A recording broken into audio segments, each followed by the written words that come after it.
Hello there, everybody. Welcome back to another episode of E&Ftv. Today, we're joined by the brilliant Pablo Torres, lead performance consultant at TSA Solutions.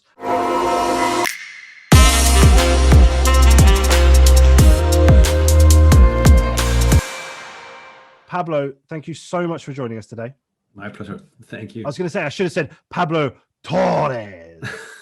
Trying right? to Spanish hard, yeah. Challenging pronunciation, yeah. You've got to get the passion in there. So, Pablo, thank you so much for joining us today. I know that you're incredibly busy, so it's great to get you on the show.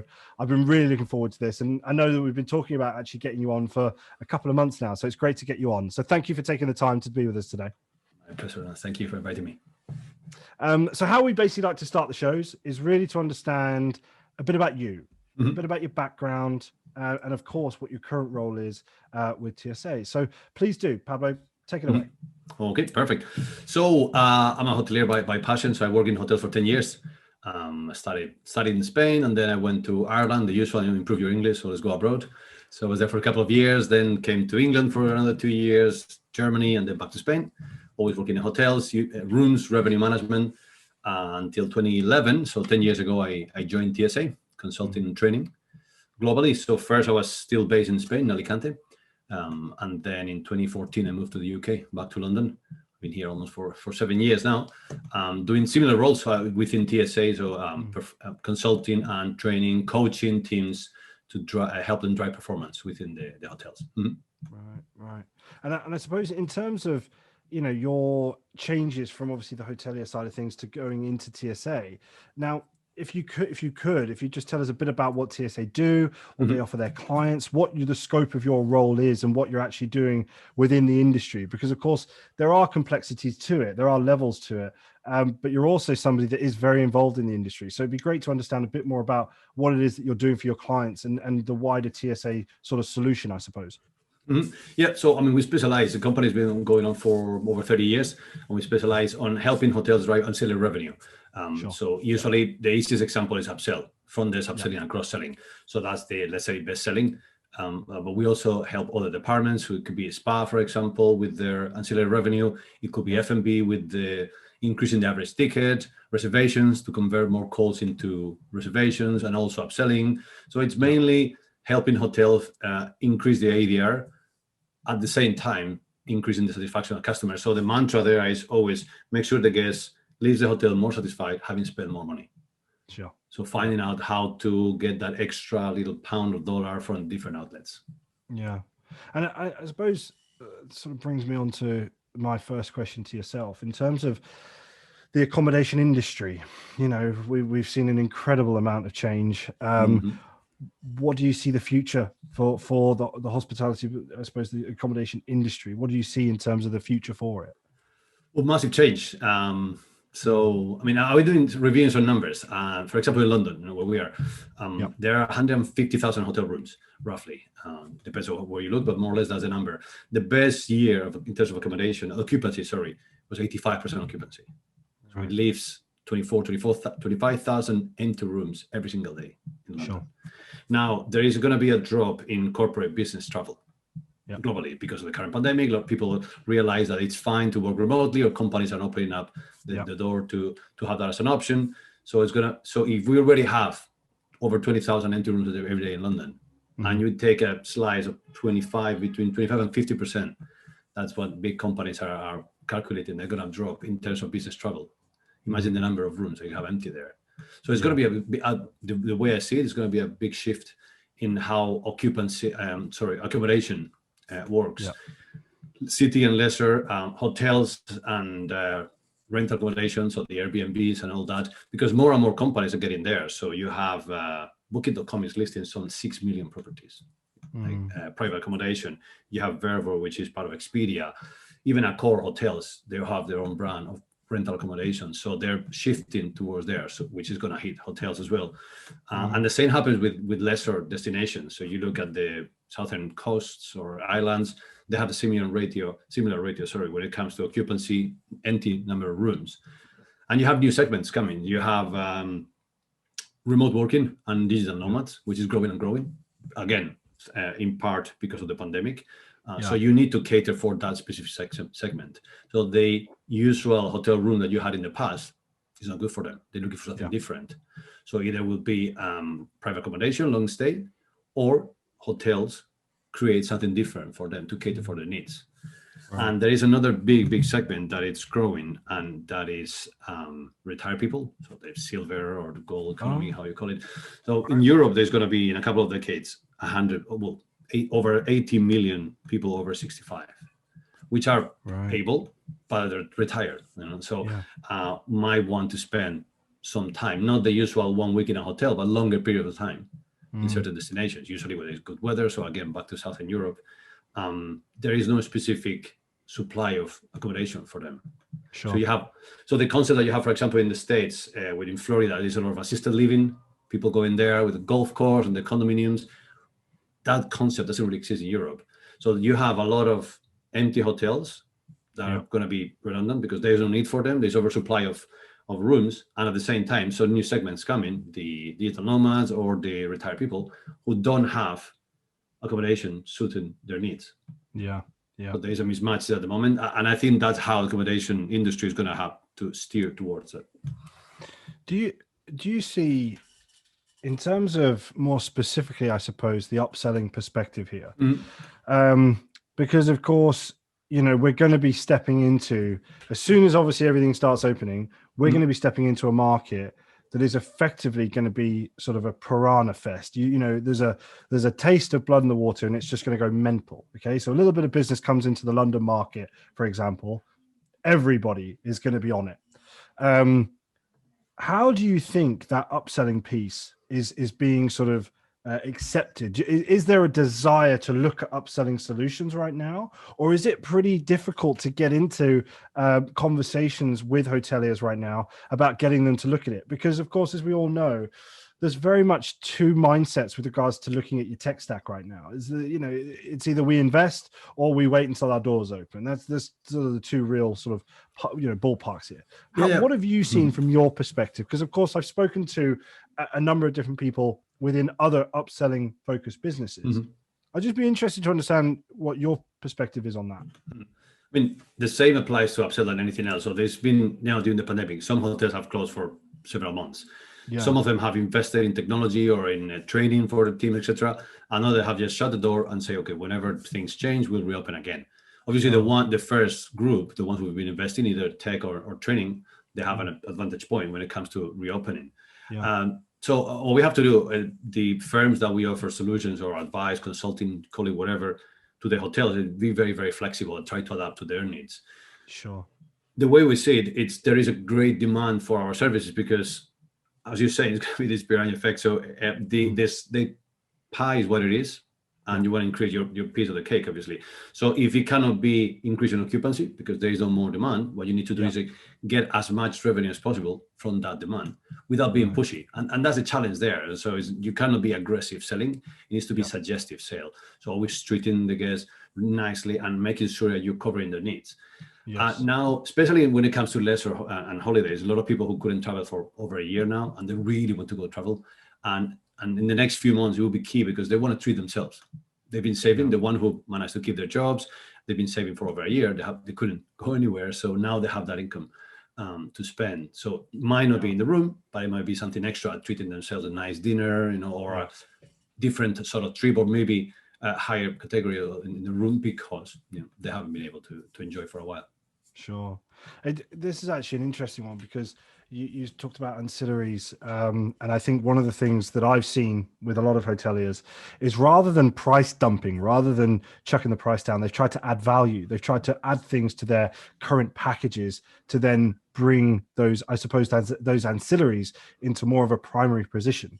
You get people sort of coming to stay in London and they're getting these packages where there's a wine tasting evening, or there's, there was one which I heard which was brilliant, which was like a kids thing where it was like a treasure hunt around the hotel, and that's included because they were trying to focus on the kids. And I think it's stuff like this where ancillaries are becoming more and more important. I don't know what your thoughts are on that sort of piece, because I know that that's a focus for you guys. But I suppose, what's your perspective on the ancillary side of things and how that's going to be growing, but also helping our industry get back on its feet, I suppose. No, yeah, 100%. Thing is, we look at revenue. The ones who set up most standards was the aviation industry. They kind of invented revenue some 50 years ago or so. Now hotels are following the path. So again, looking back at aviation, the system, the structure that they have is purely based on ancillary. So they break down to pieces everything. So you can select your seat. Think of low-cost airlines. I'm not putting as an example of service, but of pricing and revenue. Yeah. So you can select you can skip the queue, select your seat, window or aisle. If you want any food or drinks in the flight, everything is extra. So if you only want any random seat from A to B, you can have it very cheap. And you have for that any cheap accommodation. And I think that's going to be in the future, going back to hotels, the very cheap basic accommodation and the luxury ones. So the ones in between, the 4-star average boring hotel might struggle in the near future. So what can you do? Ancillary. So what can I add extra to that room on itself? Yes. And it's all bundling and unbundling. So what can I, it could be breakfast, dinner, wine tasting, any experience in the restaurant. It doesn't need to be your restaurant. It can be the restaurant next door. And it's sort of like having that social network around the hotel area. Collaboration. Yeah, for sure. Exactly. Yeah. It's a lot of talk about like sustainability, and there is a lot of about environment, a lot of, but there can be concrete examples like talking with your neighbors, that bookshop in the corner, that coffee shop that is next door. That doesn't need to be anything fancy, but you can create very nice synergies with the business around the hotel that add value to both your guests and those neighboring businesses. Yeah. Have you seen, I suppose, an increase in creativity from that point? And if so, have there been some interesting scenarios that you have seen hotels adopt, in terms of collaboration or in terms of ancillary? Has there been some interesting creative ways? And if so, have you got any examples that people might be able to take away for them? It's hotels are being more and more creative. So usually it was the boring room and breakfast. There was a usual package, the very basic one. And you see more and more new things coming up. It's about the experience. So it's being used very often and overused probably in terms of, it's all about experience. We don't sell rooms, we sell experiences. But if you get it right, you really add value to the customer on that visit. So it's not that, ideally, you want to be the destination for the customer. So not just a place where they leave the luggage and they only spend 7-8 hours sleeping, but you want to add more value to them. So it could be having a nice outlet. And if you don't have it because of question of space or operations, you can always bring someone from outside and do that there. It could be like cheese tasting or wine we mentioned before, or a local, like farm or any sort of small business. They can bring the product in there and do a show for them, show cooking, sushi, sort of anything like that. So that really adds that extra activity, that experience to the customer. They are in a safe environment, the hotel, obviously, and doesn't matter the destination, and really add to their memories. Or it's not where we went, but what we did in there, how we enjoyed the experience in the hotel. I was going to say that's one thing that I've got to say, the pandemic and the disruption that it's has brought an opportunity to really make some changes to the way that people are doing things and their offerings.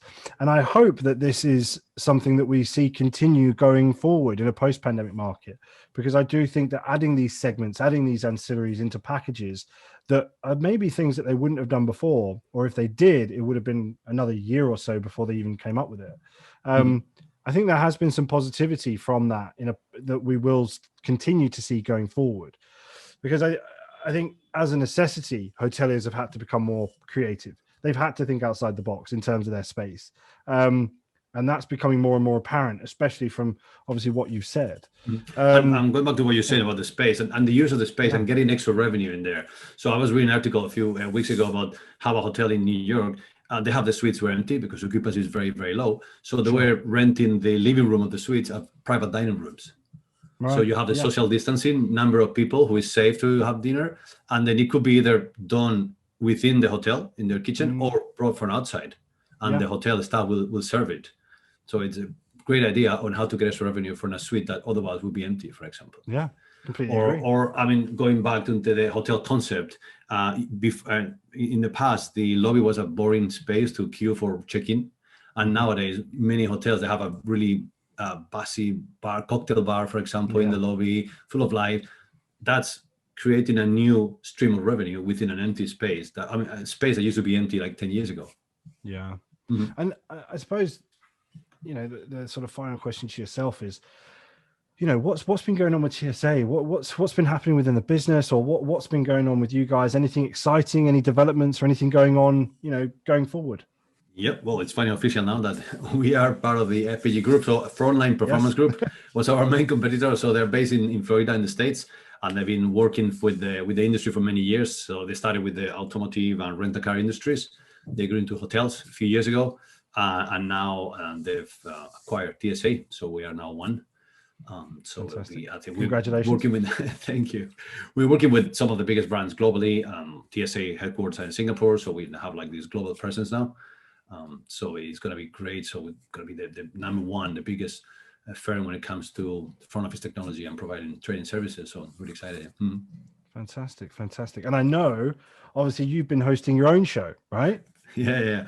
So this past year we were all stuck at home, so you have a lot of spare hours sitting in your place. So I decided to launch my own podcast as well. Yeah. So the idea is to interview senior profiles from the industry, mainly focusing on their career and how they can advise young people. So we were speaking before, you and me, about how we try to help younger people get into the industry. Obviously, you're an expert. That's your role in recruiting. So I do my little bit. Getting other people share their experience and tips and advice, how to get there, what skills are needed. So in every interview, I always ask that questions to the guests, and also I'm collaborating some education institutions as well, lecturing there. So trying to do my bit to help the young people, which at the moment are having a hard time because there are no spaces for them, or even in some cases internships to be found. So I'll give my little piece of advice in there. No, fantastic. And it's, as I said to you before we started this, it's something that resonates massively with me. It's something that I'm very passionate about, and it's great to hear that there are other industry professionals that are really trying to push that, because I do think that we as an industry need to do more. And I think if we've got more people like yourself, more advocates, more people flying that flag, the better. But I just want to say a huge thank you to you for taking the time to do this today. It's been an absolute pleasure to get your insight, to hear about obviously your background. And of course, for anybody that wants to check out Pablo's show, please do. I'll link his details in the description below, so you can definitely check his out. I know that he would love to hear from any of you that are interested to find out more about what he does and what TSA offers. Of course, for anybody that's got to this point, don't forget to subscribe to the YouTube channel. Make sure that you're following us on Instagram, where we keep everything up to date in terms of who's coming on, but also what developments we've got within the business. And you can also find myself and Pablo on LinkedIn, where we are both very active. We always keep everybody up to date with what we're doing, and we're very passionate about what we do. So make sure that you're following both of us. Again, Pablo, thank you so much for joining us. And guys, don't forget to see who's on next week's episode now.